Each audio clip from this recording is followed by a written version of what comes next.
Welcome. Good evening, and thank you so much for joining us tonight. My name is Amy Cooper, and I serve on the Legislative Action Committee with a focus on immigration.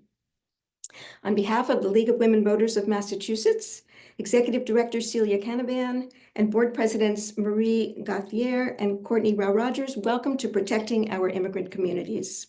We are honored to host Elizabeth Sweet, Executive Director of our partner organization, MIRA, and I'll tell you a little bit more about Liz in just a minute.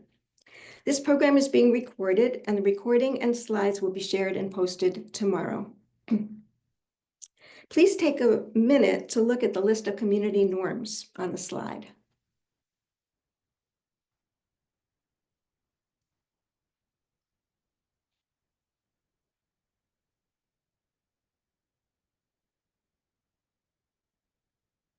Thank you. Liz will be briefing us, and then she will take your questions through the chat. Please stay muted and hold your questions until the Q&A section of the program. It is my pleasure to introduce our presenter, Elizabeth Sweet. Liz is the Executive Director of MIRA, that's the Massachusetts Immigrant and Refugee Advocacy Coalition. She has been at MIRA's helm since January 2022. Liz has been advocating for immigrants and refugees for over 20 years. Prior to joining MIRA, she was the Chief Operating Officer at HIAS, founded as the Hebrew Immigrant Aid Society. A graduate of Northeastern University School of Law, Liz set out to defend immigrants and asylum seekers in immigration detention during their deportation hearings. She later became the first full-time director of the American Bar Association Immigration Justice Project in San Diego, and then the associate director of the American Bar Commission on Immigration in Washington, D.C. Liz has also served as the chair of the board of Detention Watch Network, which is a national coalition building power through collective advocacy, grassroots organizing, and strategic communications to abolish immigration detention in the United States. Currently, she serves on the board of the National Partnership for New Americans, an organization that exists to advance an immigrant equity and inclusion agenda at the state, local, and federal levels through policy, advocacy, and service programs. Welcome, and thank you, Liz. Thank you so much, Amy. It's really a pleasure to be here tonight and have the chance to speak with you all. So I'm going to be sharing a little bit about MIRA's newest campaign, which we just launched not even 2 weeks ago now, Protecting Our Immigrant Communities campaign. And I'm really thrilled to have the opportunity to share a little bit with you all. I'm going to go ahead and share my screen and put some slides up. So just give me a moment for that.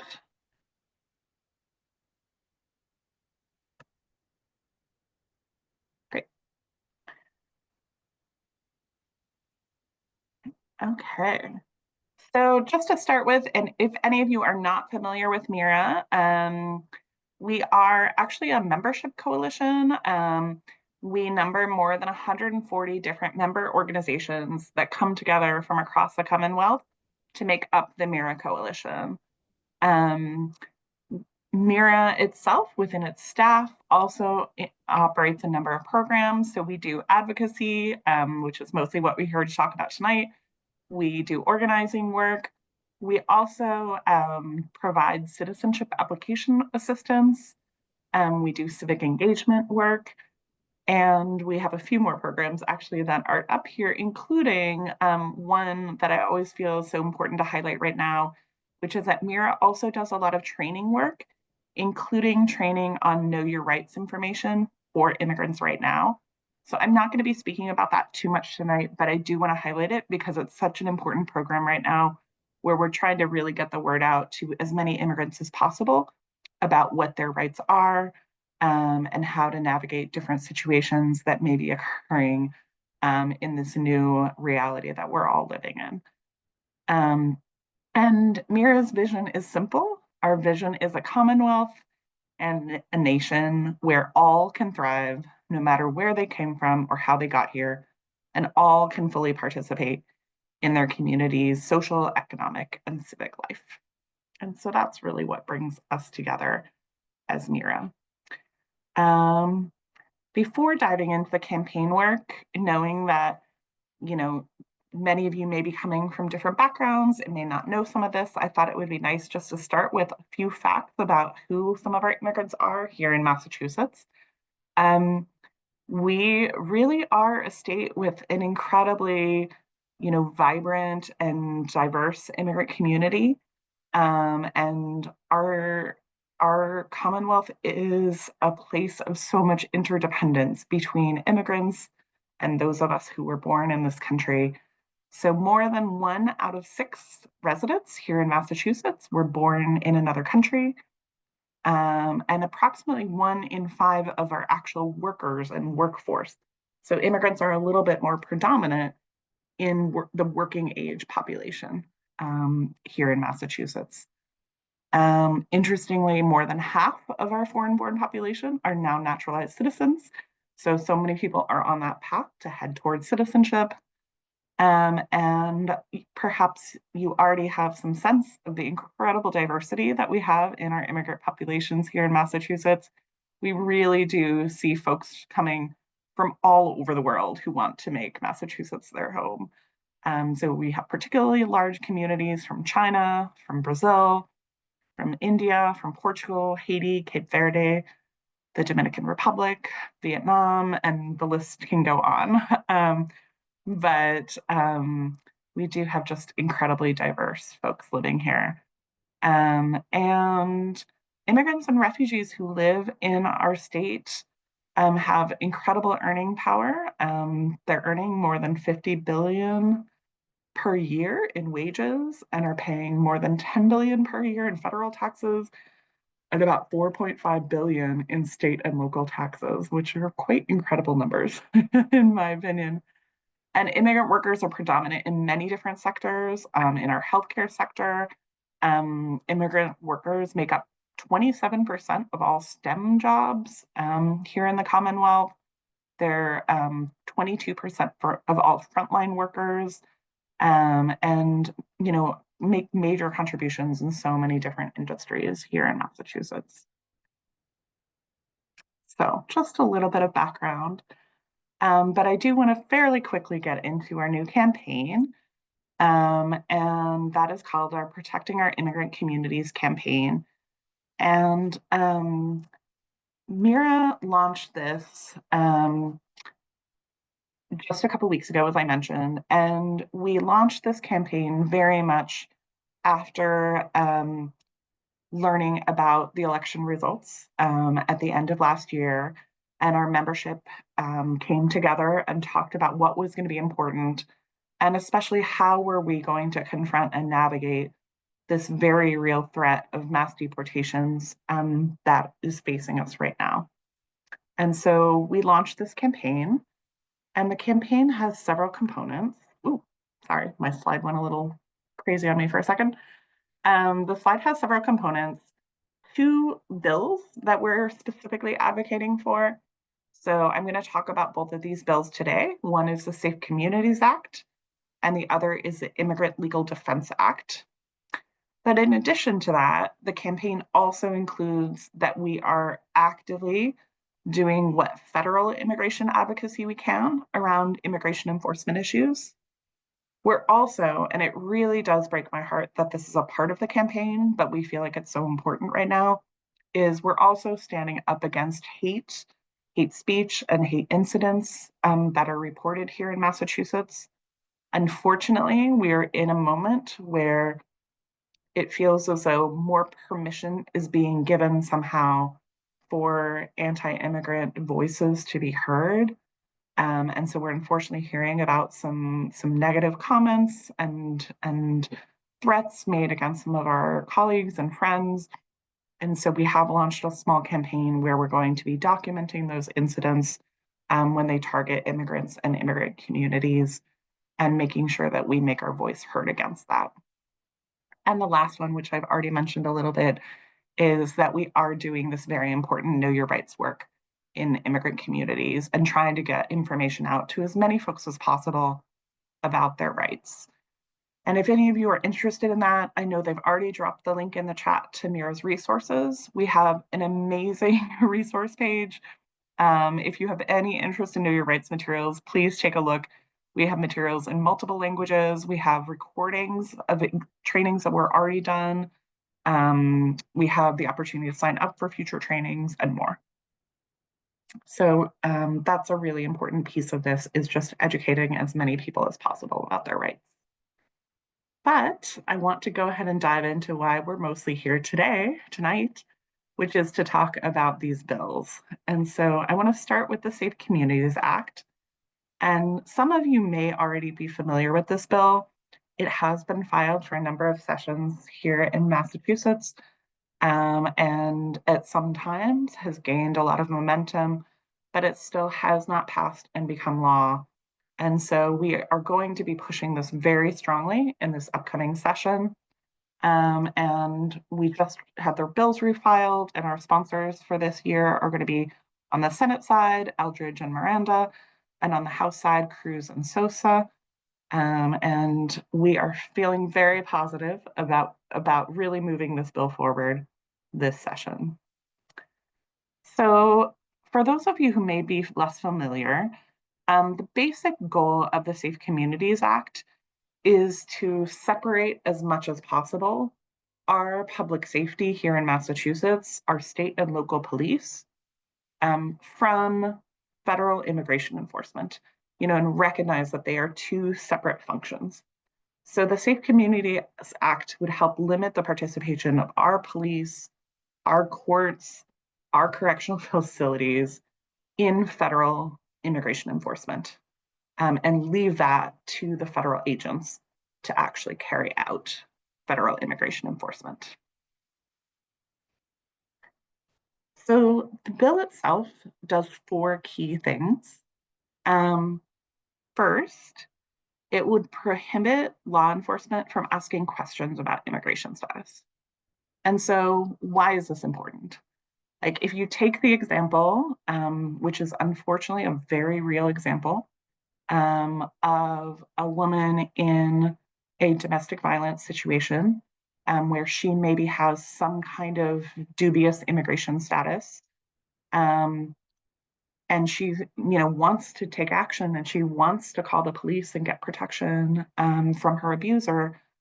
If she feels that the police are going to then turn around and ask her about her immigration status and deport her, she's less likely to call up, right, and report that abuser and actually take action. And of course, there's a million other situations in different kinds of spheres. As the slide mentions, we worry about, immigrant workers, tenants, so many different folks being hesitant to actually, report crimes, report abuse, etc., and basically just ensure all of our public safety when they fear some kind of immigration consequence themselves.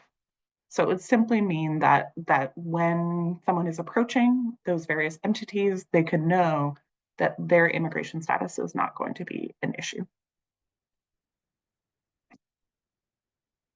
It also, if passed, the Safe Communities Act would create something like a Miranda warning, which so many of us know from watching TV shows, right, where we see the arrest and someone getting a Miranda warning. Right now, in ICE interviews, there is no warning and no real information given to individuals about their rights. It really is important that the individual know and assert their rights. They're not given that warning proactively. And so what this bill would do is, specifically if someone is in a custody situation and they are given an ICE interview, they would receive some information about their rights, kind of similar to that Miranda warning. Just some basic explanation of the interview, the fact that they can decline it, the fact that they can have an attorney with them. So it's very similar. The reality is that so many of the rights that we have in this country are not dependent on our immigration status. They're basic rights that we all have under the US Constitution. And so this is making sure that people are just aware of those rights. And then the third prong of the Safe Communities Act would be specifically addressing our court context and protecting access to justice in our courts. And so it would prohibit police and court officers from alerting ICE to someone's pending release from custody, except at the end of their sentence. And so what matters about that is that right now, sometimes the practice is to notify ICE at different junctures, including before the person has actually had their day in court, before they've actually, been sentenced, et cetera. And so it undermines how our court systems are actually carrying out rule of law and sort of denying that justice to everyone. And so it would see people through the full regular criminal court proceedings if they are subject to them, and only at the end of the sentence would ICE be alerted. And then the fourth component of the Safe Communities Act is that it would end contracts with ICE that basically deputize our state officials to act as federal immigration agents, and that happens at state expense. So it's these specific contracts called 287G agreements, and these basically mean that state or correctional personnel can be fully deputized as federal immigration agents, again, at the state expense, which makes no sense at all. And so in the past, Massachusetts had a few of these. We're still the only New England state that has any left. And we just have one through the Massachusetts Department of Corrections. And this contract would get rid of it. And something that I think is really important right now that the slide does not say is that it also would mean that we would not be adding new 287G agreements. So in this context where we know that the federal government may be looking for any possibility to add more federal immigration enforcement, this would be sort of saying like, no, Massachusetts is not going to do this. We are not going to enter into these contracts.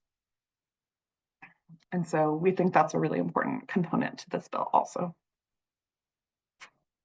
So we often get questions because this is a complicated area, which is why I'm taking the time to go through, these different components of the bill carefully. So, the goal here is not to stop ICE from doing ICE's job. We don't have the control over that at the Massachusetts state level, right? ICE is a federal agency. They are carrying out, enforcing federal immigration laws, and we don't have power over that. What it does do is affect what we in Massachusetts are doing, and how our state police, our public safety officials, et cetera, are interacting. It does not also have any impact on any way that we're enforcing our criminal laws here in Massachusetts. Everything in our criminal system would continue the same way. It also does not prevent any communication or cooperation between local and federal law enforcement around crimes. What it does do simply is stop our police, courts, and correctional facilities from enforcing federal immigration laws. It's not their job. It's a very complicated area. And there are real public safety goals that are better met by not entangling the two areas. And as it mentions here, this would apply to many different types of state and local officials, school police, county sheriffs, correctional officers, court officials, et cetera. Okay. There's a lot of information on this slide.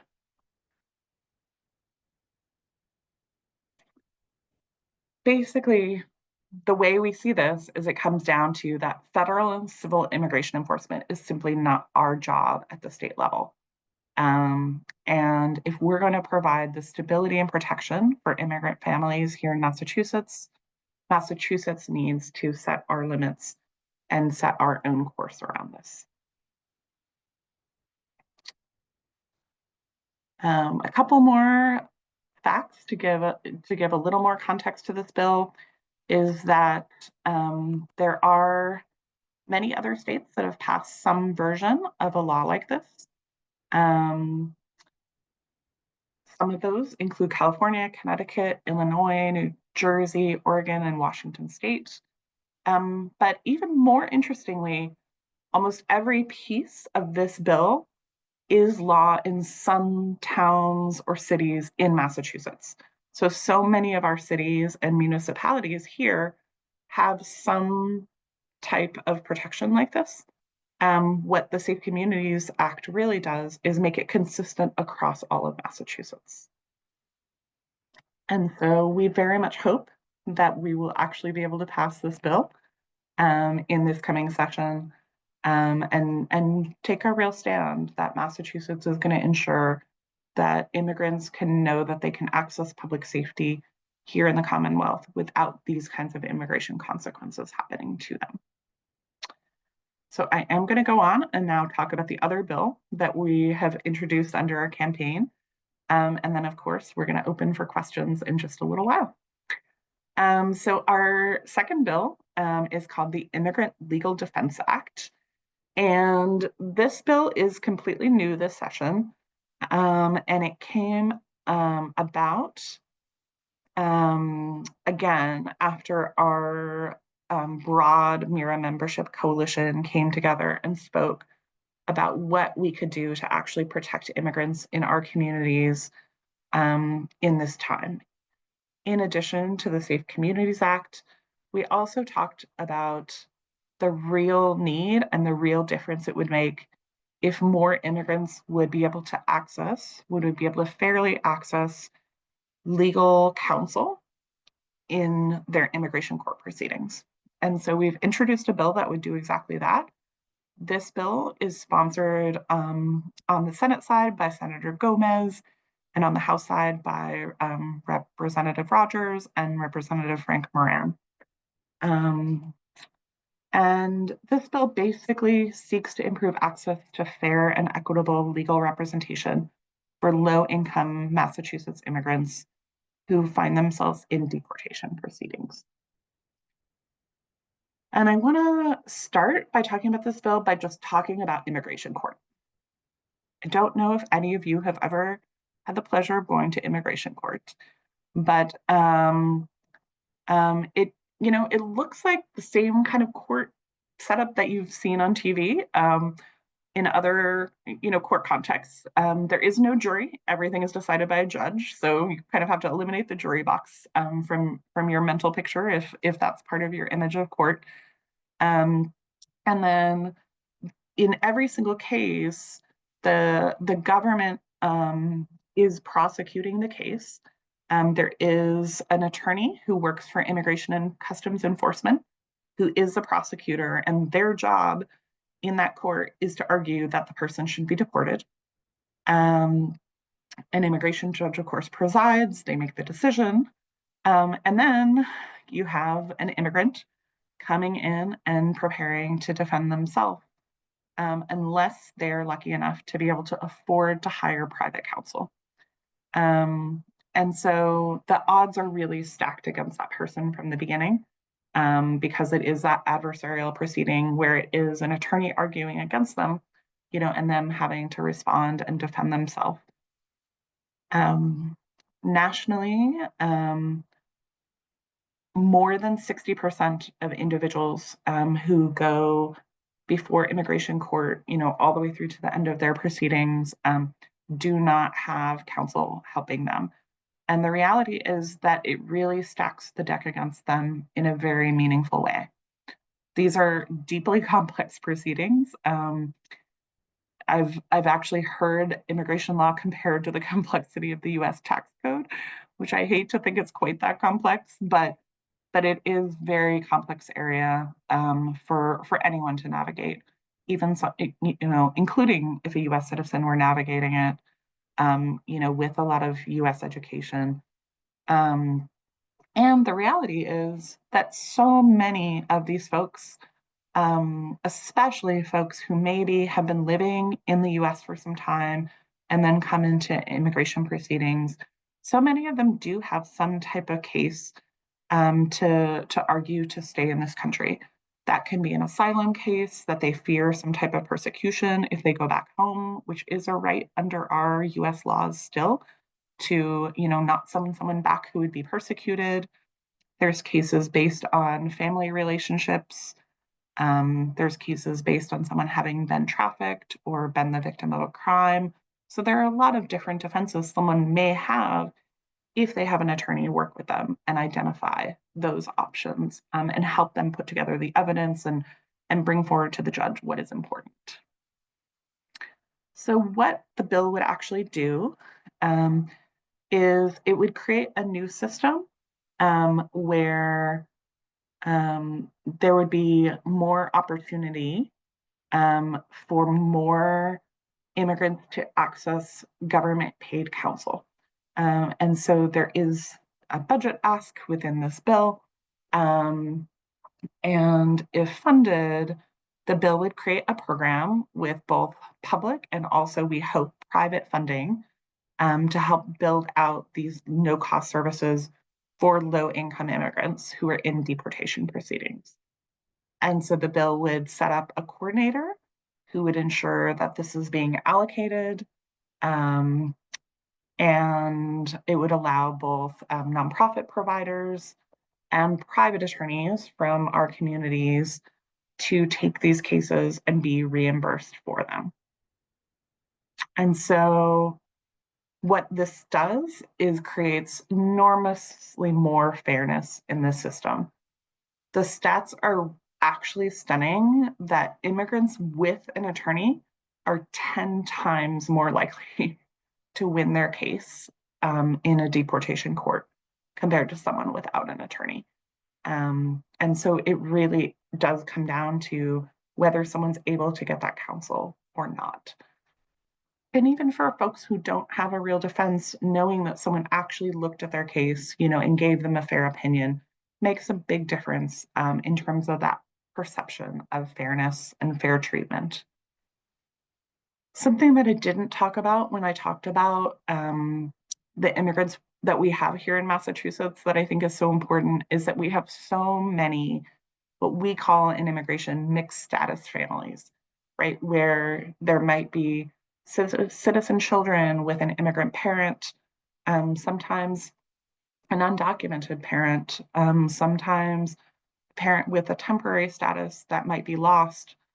And so when anyone, any immigrant goes to immigration court and potentially faces the risk of being deported from this country, they're often facing a very real risk of being separated from family, which is such a grave consequence. And so for folks to face that and go through that without an attorney helping them at least to understand and put on a fair case is feels simply unfair for so many folks.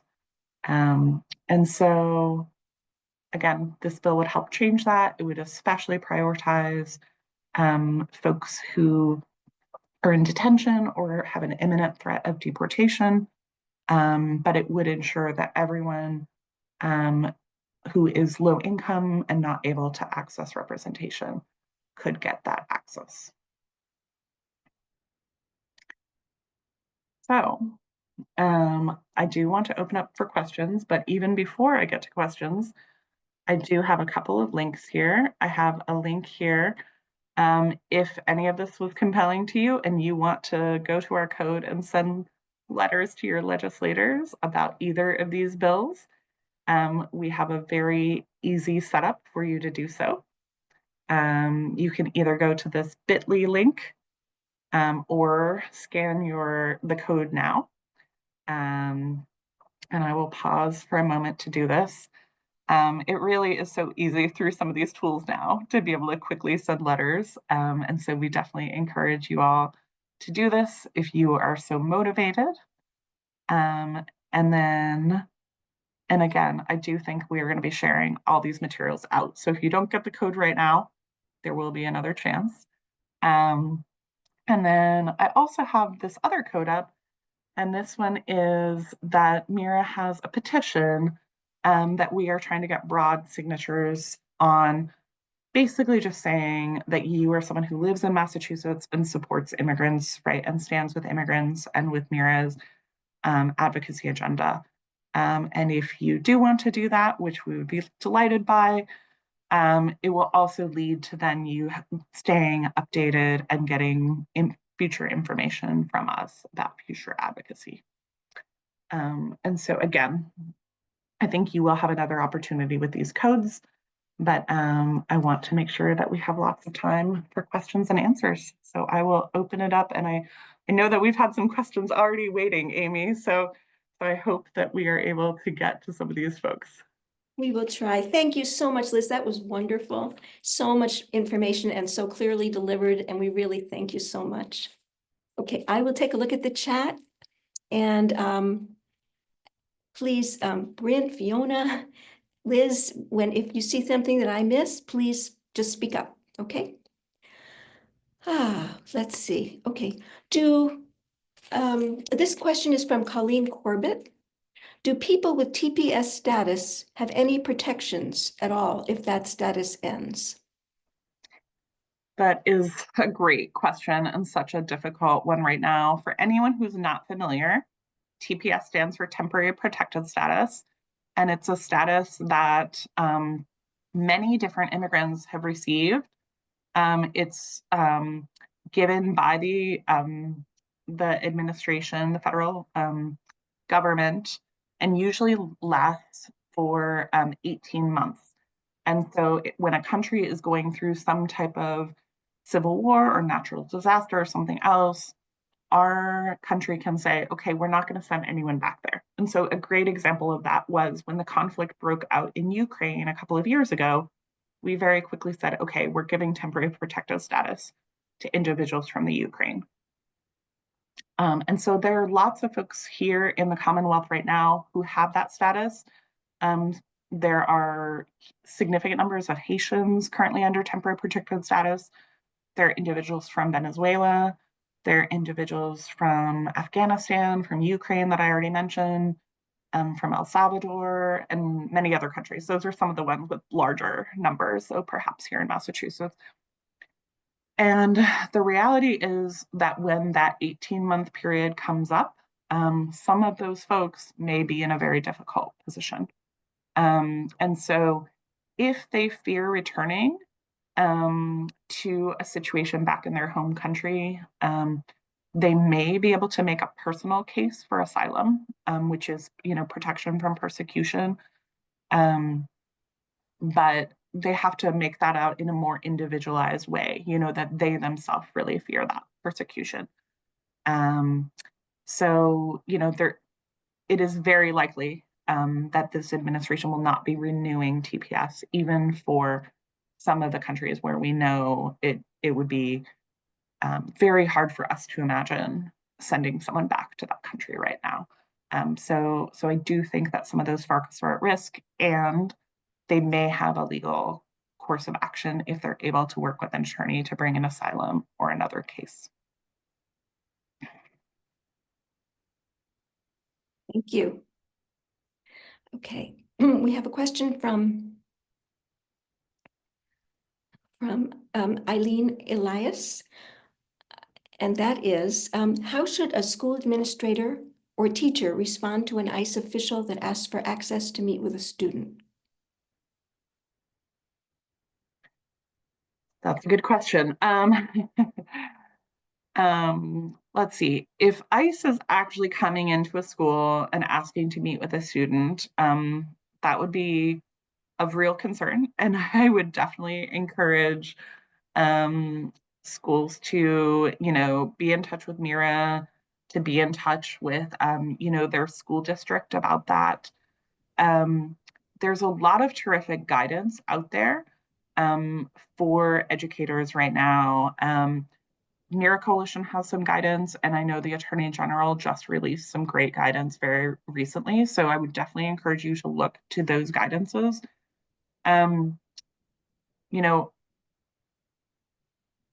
I have not heard of that specific situation happening.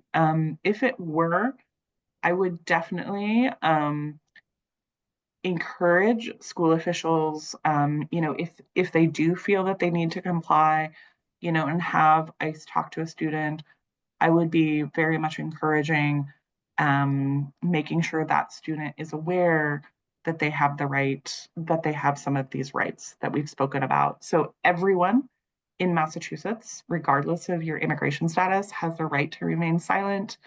Everyone has the right to say that they want to consult with an attorney. And so, if I were in a situation of seeing that a young child is going to be interviewed by ICE, I would want to make sure that they know that they have the right to not answer those questions, to say they would like their parent or guardian there, they would like an attorney there, etc. But I would definitely encourage to especially take a look at some of the great resources that are out detailing more about how schools can prepare. Thank you. Question from Jen Muroff. What is the current status of churches being places of sanctuary protection? Concord has passed a Welcoming Community Act, but avoided becoming a sanctuary town. Does this action help to adequately protect people living in Concord? So unfortunately, in prior administrations, there was a really important memo called the sensitive locations.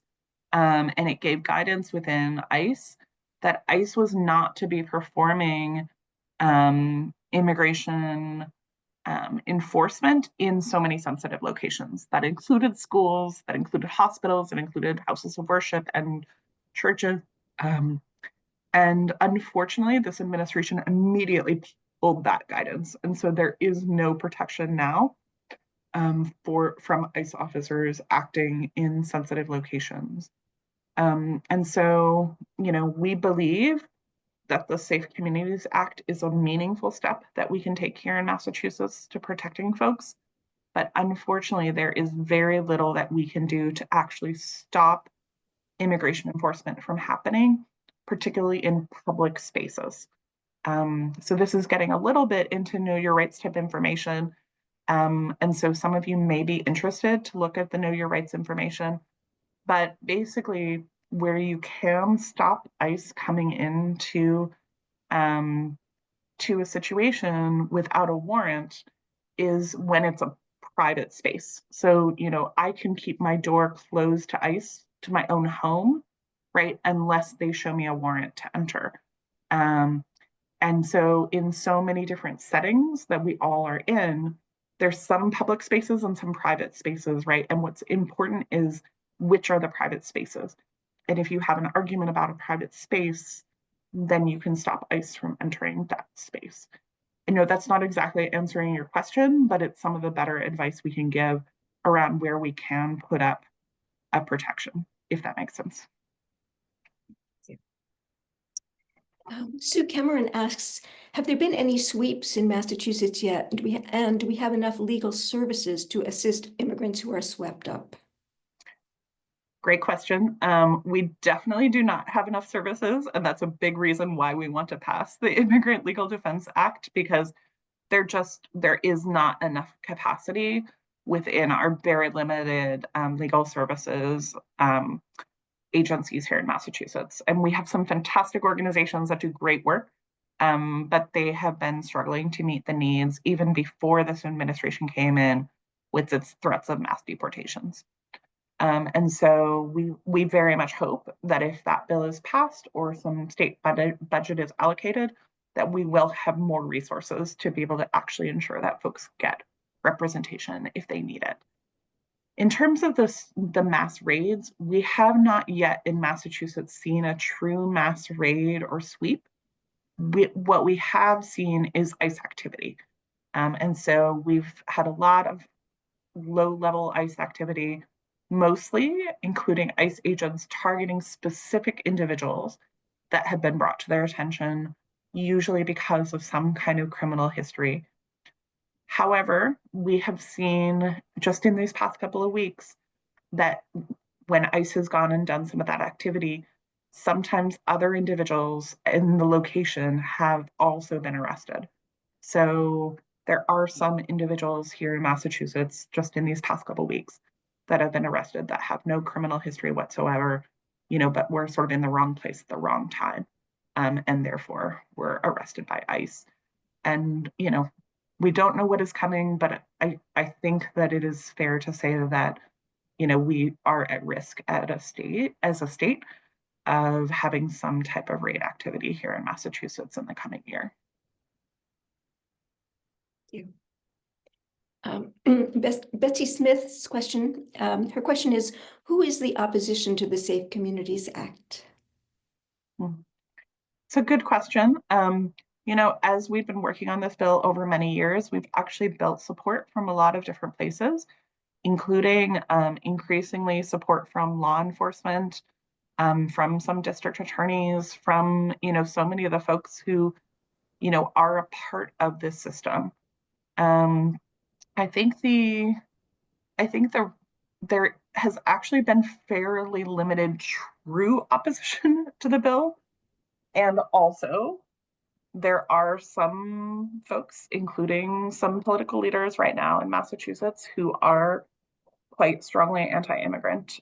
We've unfortunately in this session at the State House seen a number of truly anti-immigrant bills filed. And so we do know that there are a few individuals, who are speaking out strongly against anything they perceive as pro-immigrant, including the Safe Communities Act. Thank you. Okay.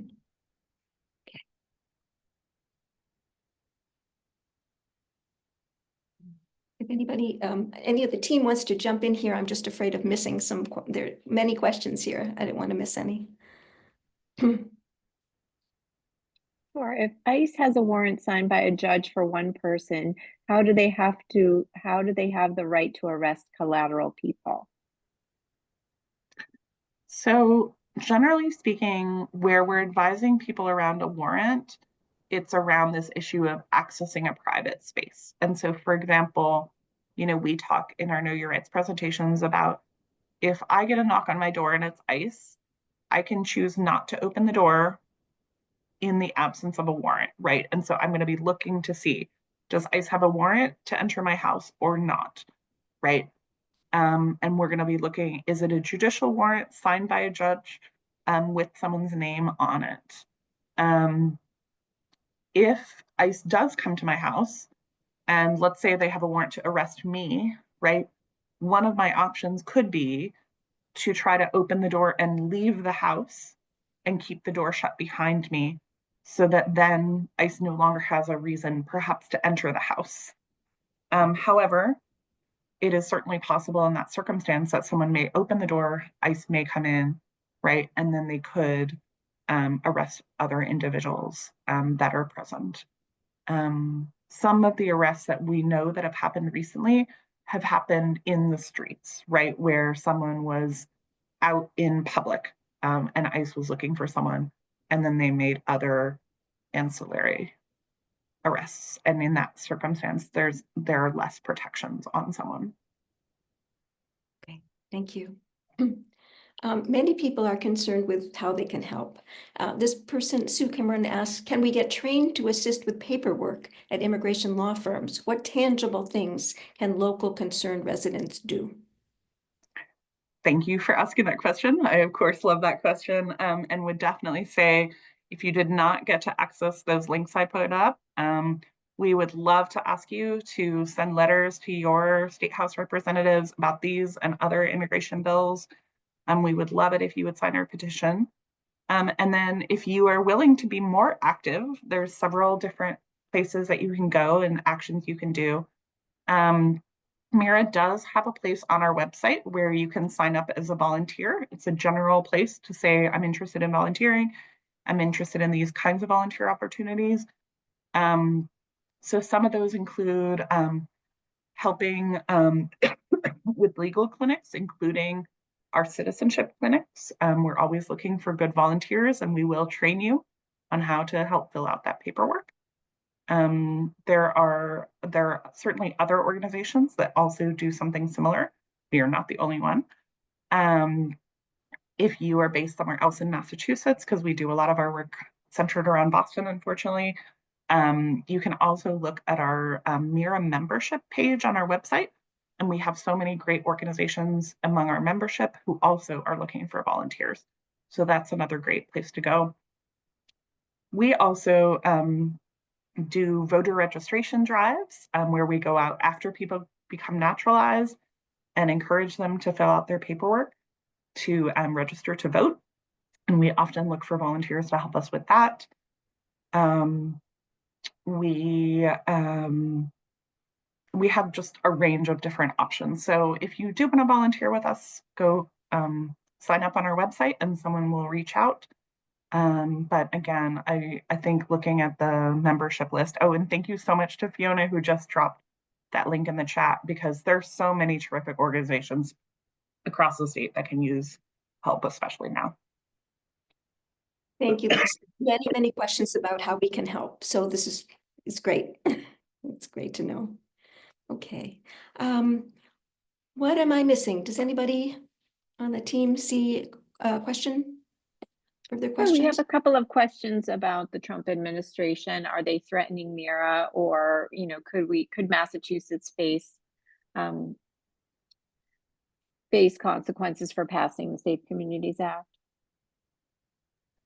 So let's start with Massachusetts first. You know, it is clear that this administration is retaliatory. And, you know, I don't want to sugarcoat that. You know, I think we all see that that is the case. And they do not appreciate anyone standing in the way of their mass deportation agenda. And I don't know if many of you saw, but Illinois has been a state that actually has put in some real protections in their state. They've been a very pro-immigrant state, and the Trump administration is actually bringing a lawsuit against them around this, which is quite shocking.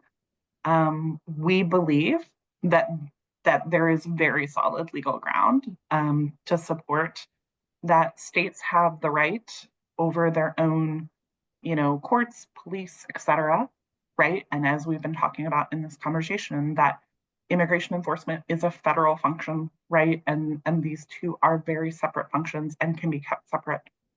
There's been a lot of legal research that is fully, you know, on the side of that separation, and not being able to, the federal government not being able to force states to actually carry out immigration enforcement. But we will definitely be very interested to see what comes in this Illinois case. So, you know, there's some risk, but there's also the reality that there are many states that have these kinds of protections in place.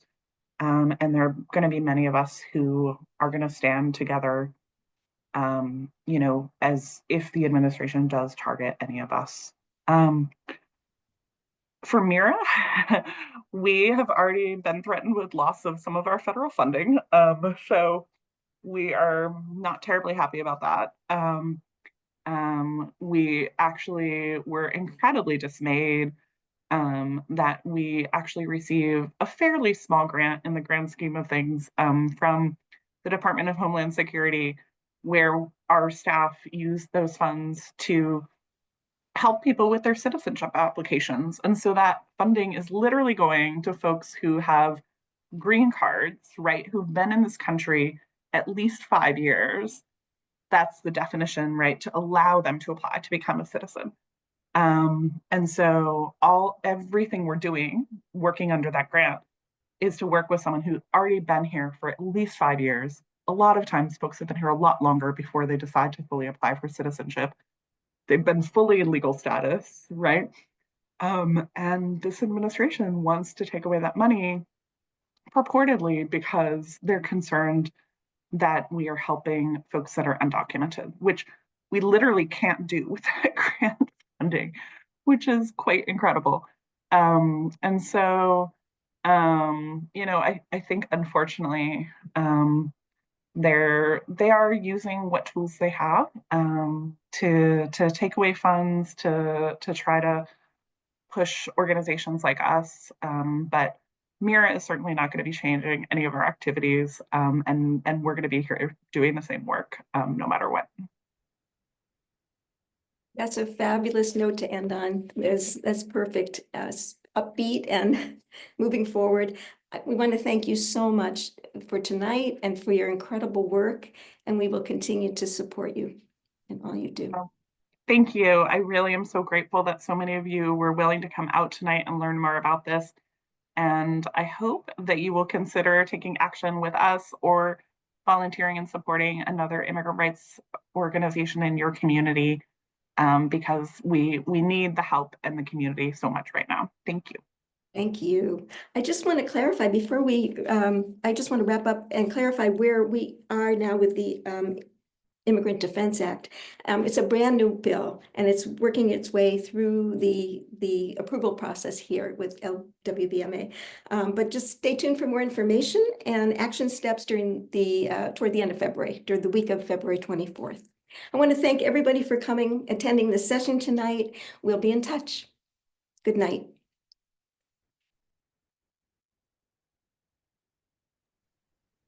Thank you.